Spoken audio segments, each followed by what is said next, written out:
क्या जेनजी ने हंसा हंसा कर इस सरकार को हरा दिया? ऐसा क्या था इस आंदोलन में कि पुलिस रुलाने के लिए आंसू गैस के गोले दागती और जवाब में ये पीढ़ी उस पर मीम बनाकर हंसती रही? क्या इस पीढ़ी ने मजाक की ताकत को पिछली पीढ़ियों के मुकाबले कहीं ज़्यादा बेहतर समझा? मजाक मजाक में शुरू हुई एक पार्टी आंदोलन में बदली और जब तक आंदोलन खत्म हुआ एक बहुत मजबूत सरकार मजाक बनती नजर आई। डर बनाम ह्यूमर वाली इस लड़ाई में कैसे ह्यूमर की इतनी बड़ी जीत हुई, मानो जमानत ही जब्त हो गई डर की। क्या हंसते खेलते रील बनाते छात्रों ने इस देश में आंदोलन के तरीके को हमेशा के लिए बदल दिया है? क्या इस बार विरोध में हास्य बना हथियार? पुरानी राजनीति कहती थी आंदोलन में आओ बलिदान दो, लेकिन आज के छात्रों ने इसको कैसे बदला? और एक टीयर गैस शेल पर एक छात्र ने ऐसा क्या लिख दिया कि सब हंसते हंसते लोटपोट हो गए? प्रोपेगेंडा और हास्य में फर्क क्या होता है? एक संदेश जेन जी के नाम। लगता है आप लोग इस पर मेरे ऊपर भी मीम बनाएंगे, मैं तैयार हूं।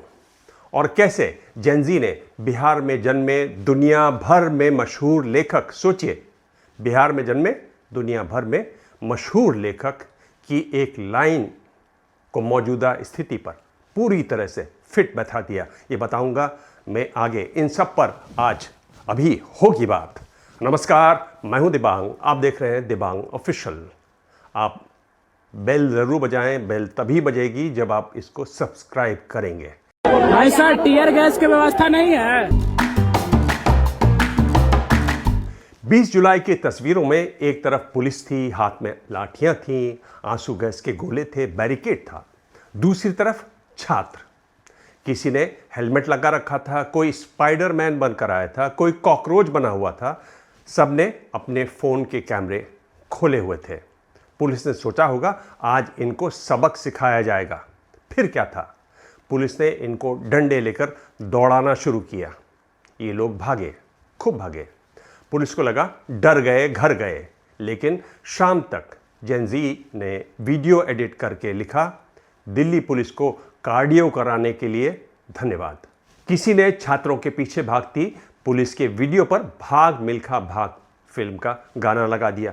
इस आंदोलन को समझना है तो पहले ये समझना होगा कि जिन लोगों ने लाठी खाने के बाद भी उस लाठी को मीम बना दिया, उन्होंने असल में क्या किया? क्या वो दर्द को हल्का कर रहे थे या वो भारी भरकम सत्ता के वजन को हल्का करने में लगे थे? सरकार चाहती थी कि सीन कुछ ऐसा दिखाई दे कि एक तरफ एक बहुत ताकतवर स्टेट और उसके सामने कानून तोड़ने वाली एक भीड़। जेन जी ने इसी सीन पर म्यूजिक लगाकर उसे कॉमेडी बना दिया और सत्ता के लिए परेशानी यहीं से शुरू हो गई, क्योंकि गुस्से में खड़ी भीड़ से निपटने की ट्रेनिंग पुलिस के पास होती है। हंसती हुई भीड़ से निपटने का मैनुअल अभी पुलिस वालों को पढ़ाया नहीं गया है। पुलिस गुस्साई भीड़ को और भड़का सकती है, उसे हिंसक बताकर बदनाम कर सकती है, उसके खिलाफ एफआईआर लिख सकती है। लेकिन जब सामने खड़ा लड़का पुलिस की लाठी देखकर अपने दोस्त से कह रहा हो कि भाई कैमरे का एंगल ठीक रखना, रील बनानी है, तब लाठी सिर्फ शरीर पर पड़ती है, डर पर नहीं। बिहार में प्रदर्शन कर रहे लड़के तो पुलिस वालों से ये तक पूछ रहे थे कि टीयर गैस का इंतजाम है क्या? ऐसा टीयर गैस की व्यवस्था नहीं है। कुछ व्यवस्था आप लोग नहीं करके, वाटर कैनन का पानी उनी भी नहीं व्यवस्था। सुना आपने? पुलिस वालों से लड़के पूछ रहे हैं वाटर कैनन कहाँ है, गर्मी बहुत हो रही है।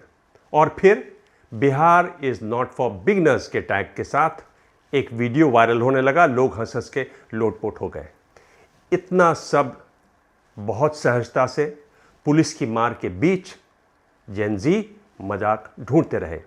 इस आंदोलन में जेन जी ने मीम्स बनाए, ऐसी छोटी छोटी क्रांतियां की इन मीम्स के साथ, और ये एक ऐसा बड़ा आंदोलन बना कि सरकार समझ ही नहीं पाई कि कब उनके पांव के नीचे से जमीन खिसक गई।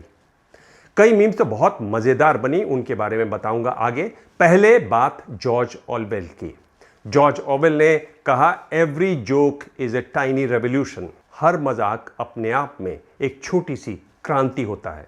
यही है मोतिहारी बिहार में जन्मे लेखक जिनको दुनिया भर में लोग खूब पढ़ते हैं। उन्होंने जो लिखा वो बात इस आंदोलन में दिखाई दी। उनका घर अभी भी है मोतिहारी में, मैं कई बार गया हूँ, मैंने देखा है। इसको ऐसे भी देख सकते हैं, समझ सकते हैं कि कैसे छात्रों ने इसको पूरे पुलिस के दमन को पलट दिया। पॉलिटिकल उत्पीड़न पर हुई रिसर्च बताती है कि डर लोगों को ज़्यादा पेसिमिस्टिक यानी निराशावादी बनाता है। इससे उनमें जोखिम लेने की हिम्मत कम होती है और वो प्रोटेस्ट में शामिल होने से कतराते हैं, बचते हैं। जिम्बाब्वे में 671 विपक्षी समर्थकों पर हुए एक फील्ड एक्सपेरिमेंट में हल्का सा डर पैदा किए जाने के बाद विद्रोह की इच्छा में साफ कमी देखी गई। इसलिए सत्ता जब बैरिकेड लगाती है, भारी पुलिस तैनात करती है, लाठी दिखाती है, इंटरनेट रोकती है, तो उसका मैसेज साफ होता है। और वो मैसेज वहां मौजूद लोगों के लिए नहीं होता है। संदेश घर पर बैठे उस छात्र के लिए होता है जो आने की सोच रहा होता है, जो इस आंदोलन का हिस्सा अब तक नहीं बनना चाहता है। उसे बताया जाता है कि आओगे तो पिटोगे। इसलिए समझदारी इसी में है कि घर पर ही बैठो। लेकिन इस आंदोलन में ह्यूमर ने उस मैसेज को उलट दिया। स्टूडेंट्स ने जवाब दिया, आएंगे तो कंटेंट बनेगा। मार्च से पहले get ready with me videos बनाए गए। किसी ने दिखाया प्रोटेस्ट के लिए बैग में गॉगल्स, पानी है, चार्जर है। किसी ने वर्कआउट वीडियो के साथ लिखा कि दिल्ली पुलिस की लाठी खाने जा रहे हैं। किसी ने हेलमेट और होममेड प्रोटेक्टिव गियर का फिट चेक कर दिया। ये सिर्फ हंसी मजाक नहीं था, ये डर के इवेंट को पार्टिसिपेशन इवेंट में बदलना था। डिटेंशन हुई तो पुलिस बस के अंदर गाने शुरू हो गए, सेल्फीज बनने लगी, ब्लॉग बनने लगे। ऐसा लगा जैसे पुलिस की जो वैन है वो किसी तरीके से मूविंग स्टूडियो बन गई। इसका असर क्या हुआ? जंतर मंतर ऐसा नहीं दिख रहा था कि वहां जाने का मतलब एक अंधेरी जगह में गायब हो जाना है। वो ऐसा दिखने लगा जहां अपने जैसे हजारों लोग मौजूद हैं। कोई सड़क पर फैले कूड़े को समेट रहा है तो कोई पुलिस वालों के साथ हल्का फुल्का मजाक कर रहा है, उन्हें भी मुस्कुराने पर मजबूर कर रहा है। यानी ह्यूमर ने प्रोटेस्ट में शामिल होने की मनोवैज्ञानिक एंट्री फी को कम कर दिया। पुरानी राजनीति कहती थी आंदोलन में आओ, बलिदान दो। जेन जी कहता है बलिदान अपनी जगह, लेकिन पावर बैंक लेते आना। इसका मतलब ये नहीं है कि इन छात्रों को चोट नहीं लगी या वो डरे नहीं कि पुलिस एक्शन कोई कॉमेडी सीन था। मतलब यह है कि उन्होंने अपने डर का कंट्रोल पुलिस को नहीं दिया। घटनाक्रम पुलिस ने डिजाइन किया, लेकिन उसका मतलब छात्रों ने तय किया, और यह बहुत महत्वपूर्ण है। कम्युनिकेशन की लड़ाई में यह बड़ी बात है। किसी सरकार को सिर्फ ये तय करके फायदा नहीं होता कि सड़क पर क्या होगा, उसे यह भी तय करना पड़ता है कि इस घटना को लोग कैसे याद रखेंगे, लोग कैसे देखेंगे। संसद मार्च यानी 20 जुलाई पुलिस शायद चाहती थी कि लोग इसे एक असफल मार्च की तरह याद रखें। जेन जी ने उसे अपने हिसाब से हमेशा के लिए आर्काइव कर दिया। वीडियो में पुलिस आगे थी, नैरेटिव में छात्र बहुत आगे निकल गए। जंतर मंतर पर महात्मा गांधी बनकर आए एक प्रोटेस्टर की तस्वीर के साथ कैप्शन था, माहौल ऐसा हो गया था कि सीजन 1 के प्लेयर्स को बुलाना पड़ा। टीयर गैस पर किसी ने लिखा, पुलिस को बताओ मैं जमुना पार रहता हूं, इससे ज्यादा गंदी गैस हमारे नालों में होती है। एक रील में भागते प्रोटेस्टर के लिए लिखा गया, पार्लियामेंट की डोरबेल बजाकर भाग गया। धर्मेंद्र प्रधान के इस्तीफा न देने पर खूब मजाक बना। कहा गया देश में जॉब्स की कमी है, इसलिए मंत्री अपनी कुर्सी छोड़ने को तैयार नहीं है। किसी ने कहा सैलरी आने का इंतजार हो रहा है। कोई बोला कि नोटिस पीरियड लंबा है, ग्रेच्युटी मारी जाएगी। एक प्लाकार्ड पर सवाल था, एआई इनकी जॉब कब लेगा। किसी ने मेकअप वीडियो में कहा, हमारा मेकअप सरकार से ज्यादा देर टिक गया। और जब प्रधानमंत्री ने प्रोटेस्टर्स को फ्रेंड्स कहकर इंस्टाग्राम पर संबोधित किया तो पैरोडी वीडियो में 3 लड़कियों ने कैमरे की तरफ देखा और जवाब दिया, नहीं हम आपके दोस्त नहीं हैं। ये सारी लाइनें कोई 50 पन्ने की मैनिफेस्टो नहीं थी, बल्कि 50 पन्नों का मैनिफेस्टो जितने लोग पढ़ते हैं उससे कई गुना लोग 6 सेकंड का मीम देख लेते हैं। एक 22 साल की छात्रा ने बताया कि हमें लंबे भाषण बोरिंग लगते हैं, इसलिए हम समरी जनरेशन हैं, इसलिए अपनी बात भी उसी भाषा में कह रहे हैं जिसमें हमें दुनिया समझ में आती है। और यही वो फर्क है जिसे बीजेपी पाट नहीं पाई। पुरानी पीढ़ी को लगता है कि बात कहने के लिए चेहरा गंभीर होना चाहिए, भौहें सिकड़ी होनी चाहिए, आवाज भारी हो और बोलने वाला ऐसा दिखाई दे जैसे देश का सारा बोझ उसके कंधे पर रखा हुआ हो। हमारे बहुत से नेता जनता से बात नहीं करते, सिर्फ जनता पर बोलते हैं। उनकी सभा में ह्यूमर तभी आता है जब किसी विरोधी का मजाक उड़ाना हो, किसी समुदाय को नीचा दिखाना हो, किसी की शक्ल, कपड़े या निजी जिंदगी पर तंज करना हो। वो ह्यूमर नहीं है, वो नफरत है। आज की राजनीति के बड़े हिस्से को जोड़कर रखने वाली गोंद है और इस गोंद में शामिल है गुस्सा, डर, आरोप, लांछन, तिरस्कार और एक लगातार बनाया गया दुश्मन। आपको हर समय बताया जाता है कि आपके धर्म के खिलाफ है कोई आपकी जाति का हक छीन रहा है, कोई आपकी भाषा मिटा रहा है, कोई देश को बेच रहा है, कोई देश को तोड़ रहा है, कोई आपसे साजिश कर रहा है। मतलब वोटर को कभी रिलैक्स मत होने दो, क्योंकि वो रिलैक्स हो गया तो शायद सवाल पूछने लगे, शायद अपने दिमाग से काम लेने लगे। लेकिन नई पीढ़ी इस परमानेंट एंगर सब्सक्रिप्शन को रिन्यू करने के मूड में नहीं दिखाई देती। वो सत्ता से नाराज भी है, लेकिन इस नाराजगी को वो अपनी पूरी पर्सनैलिटी नहीं बनाना चाहती। वो कह रही है कि गंभीर होना और सिंसियर होना एक ही बात नहीं है। आप बिना मुंह लटकाए, बिना आंख दिखाए भी देश की चिंता कर सकते हैं। आप हंसते हुए भी जवाबदेही मांग सकते हैं। आप चुटकुला सुनाकर भी ऐसा सवाल पूछ सकते हैं जिसका मंत्री जी के पास जवाब न हो। कई रिसर्च इस बारे में कुछ जरूरी बातें कहती हैं। ऑनलाइन कम्युनिकेशन पर हुए 2 एक्सपेरिमेंट्स में ह्यूमर वाले मैसेजेस ने गुस्से वाले जवाब की संभावना को कम किया। लोग ऐसे मैसेजेस देने वाले को ज़्यादा पसंद करते हैं और उसकी बात सुनते हैं। थाईलैंड के स्ट्रीट प्रोटेस्ट पर हुई एक स्टडी ने पाया कि कार्निवल जैसा प्लेफुल प्रोटेस्ट सामूहिक गुस्से को एक उत्सव में बदल सकता है। इससे हिंसा की तरफ जाने का खतरा घट सकता है और आंदोलन के बाहर खड़े लोग प्रोटेस्टर्स को ज़्यादा दोस्ताना मानते हैं। हाथ से जोड़ता है, तनाव कम करता है, आशा देता है और विरोध को त्यौहार जैसा महसूस करवाता है। इसलिए लोग बार बार वापस आते हैं। जबकि प्रोपेगेंडा की मांग है, इस पर भरोसा करो। हाथ से पूछता है, समझे मजाक? और जब कोई मजाक समझता है तो उसमें शामिल राजनीतिक बिंदु को भी वो समझ लेता है। तभी मीम्स इतने पावरफुल होते हैं। शायद विरोध की सबसे बड़ी जीत सिर्फ नीति परिवर्तन नहीं थी, बल्कि ये थी कि एक पूरी पीढ़ी ने दिखा दिया कि प्रतिशोध हमेशा गुस्से से नहीं होता। कभी कभी एक अच्छा मजाक भी सत्ता के अहंकार में छेद कर देता है। एक चुटकुला कभी कभी 1000 भाषणों से ज़्यादा खतरनाक होता है। आप गंभीर भाषा में किसी आदमी से कहें कि तुम्हारी सरकार बर्बर है, अहंकारी है और गैर जवाबदेह है, तो वो तुरंत अपनी राजनीतिक पहचान को डिफेंड करने लगेगा। लेकिन आप उसे दिल्ली पुलिस को कार्डियो के लिए धन्यवाद वाला वीडियो दिखाएं तो वो पहले हंसेगा और हंसने के बाद शायद पूछेगा कि आखिर बच्चे भाग क्यों रहे थे। ह्यूमर पहले दरवाज़ा खोलता है, तर्क उसके बाद अंदर जाता है। लेकिन ये मत मानिए कि भारत की पुरानी राजनीति हमेशा से ह्यूमर से खाली रही थी। कभी संसद में ऐसे लोग भी बैठते थे जो एक दूसरे को राजनीतिक तौर पर बिल्कुल पसंद नहीं करते थे, लेकिन फिर भी एक दूसरे के जोक्स पर हंसते थे।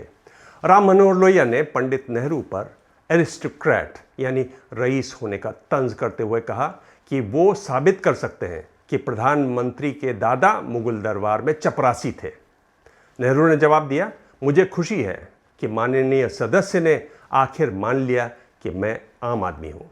अक्षय चिन्ह पर नेहरू ने कहा था कि वहाँ घास का एक तिनका भी नहीं उगता। तब सांसद महावीर त्यागी ने अपना गंजा सर दिखाकर पूछा, मेरे सर पर भी कोई बाल नहीं उगता, तो क्या मैं इसे काट कर चीन को दे दूं? चीन का सवाल गंभीर था, ज़मीन का सवाल गंभीर था, लेकिन एक व्यंग से भरी लाइन ने प्रधानमंत्री के तर्क की कमजोरी वहीं खोल दी। सांसद पीलू मोदी, वो काफ़ी भारी भरकम शरीर के थे। एक बार मंत्री की तरफ पीठ करने की शिकायत हुई तो उन्होंने कहा, न मेरी फ्रंट है न बैक है, मैं चारों तरफ से राउंड हूँ, मैं मंत्री को पीठ कैसे दिखा सकता हूँ। एक बार वो गले में I am a CIA agent का प्लेकार्ड पहनकर संसद में पहुंचे। उस समय की प्रधानमंत्री इंदिरा गांधी हर विरोध के पीछे CIA को खोजती रहती थी। राजीव गांधी ने वामपंथियों पर तंज कसते हुए कहा था, ये कार्ल मार्क्स के फॉलोअर कम और ग्राउचो मार्क्स के फॉलोअर ज़्यादा हैं। ग्राउचो मार्क्स अमेरिका के एक मशहूर कॉमेडियन थे। VP सिंह ने मंडल आयोग लागू करने के बाद कहा, गोल तो कर दिया लेकिन टांग टूट गई। PV नरसिम्हा राव से कहा गया कि भाषण में कॉमा और फुल स्टॉप की चिंता छोड़िए। उन्होंने जवाब दिया, क्या करूं, सारी उम्र क्लर्क ही तो रहा हूं। अटल बिहारी वाजपेयी अपने ऊपर होने वाली मिमिक्री खूब सुनते। लालू यादव उनके सामने बैठकर अपनी मिमिक्री से खुद भी हंसते, उन्हें भी हंसाते। ऐसा नहीं है कि वो राजनीति बहुत अच्छी थी। उस दौर में भी आपातकाल था, दंगे थे, भ्रष्टाचार था, गलत फैसले थे, लेकिन राजनीतिक विरोधी को पूरी तरह अमानवीय बना देने की जरूरत हर समय महसूस नहीं होती थी। लोग एक दूसरे से लड़ते थे, लेकिन कभी कभी साथ में हंस भी लेते थे। और साझा हंसी याद दिलाती है कि सामने वाला देश का दुश्मन नहीं है, सिर्फ राजनीतिक विरोधी है। आज इस भाव की बहुत ज़्यादा कमी है। आज नेता अपने ऊपर जोक सुनकर जवाब में जोक नहीं सुनाते हैं, चुटकुला नहीं सुनाते हैं, वो वकील खोजते हैं, अकाउंट बंद करवाते हैं, FIR होती है, मानहानि का मुकदमा होता है, और उनके कार्यकर्ता होते हैं तो वो तोड़फोड़ करते हैं। कॉमेडियन है कुणाल कामरा, महाराष्ट्र के उप मुख्यमंत्री एकनाथ शिंदे पर एक टिप्पणी करते हुए गाने की पैरोडी की तो कार्यकर्ताओं ने मुंबई स्टूडियो में तोड़फोड़ कर दी। नेताओं की सोशल मीडिया टीम पुराने ट्वीट्स खोजती है और शाम होते होते प्राइम टाइम पर पूरा राष्ट्र खतरे में आ जाता है। हमारे नेताओं की सेल्फ इमेज इतनी भारी और बड़ी हो गई है कि उसके आसपास हंसने से भी सुरक्षा घेरा टूटने लगता है, और हंसी दिखती भी है तो नकली हंसी दिखती है, नेता को खुश करने, चापलूसी करने की हंसी। लेकिन ह्यूमर उससे अलग चीज़ है। नकली हंसी में आदमी माहौल से बचता है, असली ह्यूमर में आदमी खुद को भी मजाक बनाकर हंसता है, उसमें हिस्सा बनता है। CJP आंदोलन ने अपने सबसे अच्छे मोमेंट्स में ह्यूमर का इस्तेमाल किसी समुदाय के खिलाफ नफरत फैलाने के लिए नहीं किया, सत्ता के डर को छोटा करने के लिए किया। इस आंदोलन का नाम ही इसका सबसे बड़ा और अच्छा उदाहरण है। कॉकरोच कहकर जिसे अपमानित करने की कोशिश हुई, नई पीढ़ी ने वही शब्द उठा लिया, उसका लोगो बना लिया, उसकी कॉस्ट्यूम पहन ली और कहा, ठीक है, हम कॉकरोच हैं। अब आप बताइए क्या करेंगे। इस पर एक कॉकरोच से हमने भी बात की। क्यों पहना है आपने ये? सर ये मैं इसलिए पहना हूँ क्योंकि जो अपने सुप्रीम कोर्ट के मुख्य न्यायाधीश हैं, उन्होंने कुछ दिन पहले एक संबोधित किया था कॉकरोच के नाम से देश के युवाओं को। सर इतने बड़े संवैधानिक पद पे वो बैठ के अगर कॉकरोच कर रहे हैं तो सर हम लोग भारतीय हैं, हम लोग को संस्कार दिया गया है कि अगर आपसे कोई उम्र में बड़ा है तो हम उनकी बात का मान रखने के लिए अपने आप को कॉकरोच बन के और स्वीकार कर चुके हैं। जब कोई समूह अपने लिए इस्तेमाल की गई गाली को खुद अपना नाम बना लेता है तो वो गाली देने वाले से उसका रिमोट छीन लेता है। आपने इंसल्ट फेंकी, सामने वाले ने उसकी मर्चेंडाइज बना ली। अब नाराज कौन हो? यही ह्यूमर का सबसे बड़ा और सबसे गहरा पॉलिटिकल काम है। वो तय किए रोल्स को उलट देता है। जिसे शर्मिंदा करना था वो नाच रहा है, जिसे डरना था वो रील्स बना रहा है, जिसे महान दिखना था वो मीम बन चुका है। इसलिए ह्यूमर हिंसा को रोकने में भी मदद करता है। आप सामने वाले को दुश्मन की श्रेणी से निकालकर एक ऐसी श्रेणी में डाल देते हैं जहां वो भी दुविधा में पड़ जाता है कि हाथ उठाए या हंस दे। और आखिर में एक संदेश जेनजी के लिए। अब हो सकता है कि ये हिस्सा सुनकर बहुत सारे जेनजी वाले मुझ पर भी अपने मीम्स दागें, लेकिन कभी कभार औरों की बात भी सुन लेनी चाहिए। ह्यूमर लोगों को जोड़ सकता है, डर तोड़ सकता है। सरकार की छवि को कमज़ोर कर सकता है, लेकिन पॉलिसी नहीं लिख सकता, टेंडर नहीं जान सकता, एग्ज़ाम सेंटर की सुरक्षा नहीं कर सकता। उसके लिए वही बोरिंग काम करने पड़ेंगे जिनसे समरी जनरेशन को थोड़ी परेशानी है। डॉक्यूमेंट्स पढ़ने पड़ेंगे, कमेटी में क्या पॉइंट्स पेश किए गए उन्हें देखना पड़ेगा, कानून की छोटी छोटी लाइनों को समझना होगा, बारीकी समझनी होगी, सरकार ने क्या माना और क्या सिर्फ विचार करेंगे तक छोड़ दिया, उस फर्क को समझना होगा। यानी मीम दरवाज़ा तोड़ सकता है, लेकिन कमरे की सफाई फिर भी करनी पड़ेगी। और एक बात, इस आंदोलन ने फिलहाल एक बहुत ज़रूरी बात साबित की है। हंसी राजनीति से भागना नहीं है, हंसी भी राजनीति है। दरअसल हर आंदोलन की अपनी एक भाषा होती है। स्वतंत्रता संग्राम की बात करें तो वहाँ भाषा थी भाषण और गीत। जेपी आंदोलन की भाषा थी नारे। अन्ना आंदोलन की भाषा थी कैंडल मार्च और फेसबुक। और जेनजी की भाषा है मीम्स, रील्स, बकवास लगती पोस्ट और ह्यूमर। यहाँ ह्यूमर एक बेजोड़ हथियार बना। सत्ता कहती है हम बहुत विराट हैं, मीम पूछता है कि आप इतने विराट हैं तो एक पोस्टर से परेशान क्यों होते हैं। देखिए, लाठी का निशान कुछ दिनों में हल्का पड़ जाता है, अच्छा मजाक सत्ता की तस्वीर पर हमेशा के लिए चिपक जाता है। इसलिए इस आंदोलन की सबसे बड़ी तस्वीर शायद वो नहीं है जिसमें छात्र लाठी खा रहे हैं, सबसे बड़ी तस्वीर वो है जिसमें लाठी खाने के बाद भी वो हंस रहे हैं, या फिर पूछ रहे हैं कि लाठी कब मारोगे, बता देना क्योंकि आज प्रोटीन पाउडर नहीं खाया है। या कुछ सीरियस भी डंडे बरसाकर लौटती सुरक्षा बलों की टोली का तालियों से स्वागत करते हुए बोलते हैं आज घर जाकर बच्चों को बता देना, बहुत गर्व से बता देना कि बच्चों को खूब लाठियों से पीटा। गुस्से में खड़े नागरिक को सरकार एंटी नेशनल बता सकती है, रोते हुए नागरिक को कमज़ोर बता सकती है, लेकिन जब नागरिक सरकार पर हंसने लगे तो सरकार के सामने मुश्किल ये हो सकती है कि उसे गिरफ्तार करे या पहले जोक को समझे। इसको ऐसे समझ सकते हैं, अपना खौफ दिखाकर, अपने को दूसरे से ज़्यादा ताकतवर बताकर राजनीति करने वालों को एक चीज़ सबसे ज़्यादा डराती है और वो है उपहास। सत्ता चाहती है लोग हमसे डरें, हमारे नारे लगाएं, हमारी पूजा करें, लेकिन जब लोग उन पर हंसना शुरू कर देते हैं तो पता चलता है कि उनकी ताकत और उनकी विराटता कितनी खोखली है। इतिहास में तानाशाहों पर चुटकुले हमेशा अंडरग्राउंड रेजिस्टेंस का हिस्सा रहे हैं, और जिस दिन सत्ता खुद जोक बन जाए उस दिन जनता को पंच लाइन समझाने की ज़रूरत नहीं पड़ती। और ये मोमेंट कुछ ऐसा ही है। आज का वीडियो आपको कैसा लगा ज़रूर बताइएगा। हमने इसमें बिल्कुल एक अलग सा टॉपिक चुना है। हम लोग हमेशा तिरछे ही खड़े होते हैं, अलग से ही देखते हैं, वही कोशिश यहाँ पर है। आप बताइएगा, क्योंकि हमें फिर ये तय करने में आसानी होगी कि आगे हम इस तरह के वीडियोस और बनाएं या नहीं बनाएं। आपके ढेरों मैसेज आ रहे हैं, बहुत दूर दूर से मैसेजेस आ रहे हैं, और ज़्यादातर लोग आज भी लगातार 30 दिन हो गए फिर भी यही बता रहे हैं कि वो बहुत सालों से मुझे देख रहे हैं। बहुत अच्छी बात है कि नए नए लोग लगातार यही बता रहे हैं, देश विदेश में बैठे लोग यही बता रहे हैं। आप लगातार अपने संदेश जारी रखिए। अगली बार से हम आपके संदेश को फिर शामिल करना शुरू करेंगे। ये बड़ा एक इवेंट था जो ख़त्म हुआ, एक डेमोन्स्ट्रेशन ख़त्म हुआ, एक बहुत बड़ा आंदोलन ख़त्म हुआ, लेकिन बातें और भी हैं, उन पर हम चर्चा करेंगे। और मेरी टीम बार बार कहती है, ये मैं भूल जाता हूँ, सब्सक्राइब करें, शेयर करें, कमेंट करें। धन्यवाद।